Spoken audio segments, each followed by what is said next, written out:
आग सीने में दबाए रखिए, लब पे मुस्कान सजाए रखिए, जिससे दब जाए कराहें घर की, कुछ न कुछ शोर मचाए रखिए। गैर मुमकिन है पहुंचना उन तक, उनकी यादों को बचाए रखिए। जाग जाएगा तो हक मांगेगा, सोए इंसान को सुलाए रखिए।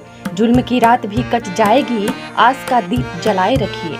नमस्कार दोस्तों, मैं प्रीति और स्वागत है आपका मेरे YouTube चैनल में। कथा कहूँ कथावली, सुनो राजा भीम। लोहा को घुनन खाए तो लड़का ले गया चील, लोहा खा गया घुन। एक बार की बात है, दो व्यक्ति थे जिनका नाम था मामा और फूफा। मामा और फूफा दोनों व्यापार करते थे और दोनों व्यापार में सहभागी थे। फूफा, क्यों ना हम कोई ऐसी वस्तु खरीद ले जो जल्दी खराब ना हो और उसकी कीमत भी बढ़ती रहे, फिर हम उसे कुछ वर्षों बाद बेचें जिससे उसके मूलधन से ज्यादा दाम मिले। फूफा ने कहा, ठीक है मामा, तुम्हारी बात तो सही है, पर हम खरीदें क्या?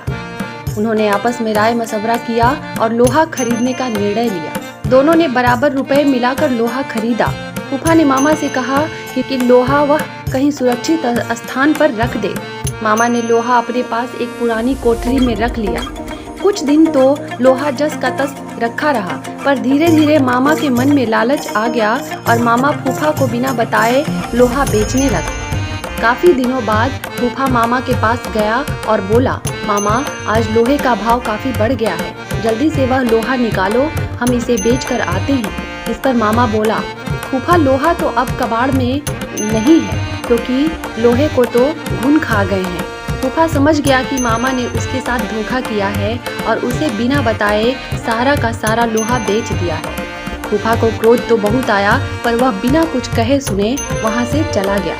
इस घटना के कुछ दिनों बाद फूफा मामा के पास आया और बोला, मामा, मैं एक बारात में जा रहा हूँ, बड़ा अच्छा इंतजाम है, अकेला हूँ, चाहो तो अपने लड़के को साथ भेज दो, उसकी भी मौज हो जाएगी और कल सुबह तक हम वापस भी आ जाएंगे। मामा बोला, क्यों नहीं, बेशक तुम मेरे लड़के को अपने साथ ले जाओ। और कहा, और हाँ, इसे बारात में अच्छी तरह खाना वाना खिला देना। फूफा बोला, यह भी भला कोई कहने की बात है मामा, तुम निश्चिंत रहो।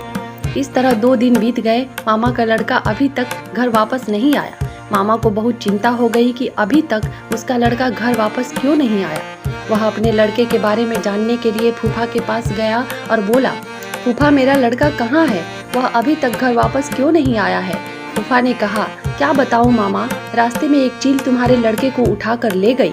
मामा बोला, ये कैसे हो सकता है, भला कोई चील 12 साल के लड़के को उठाकर ले जा सकती है?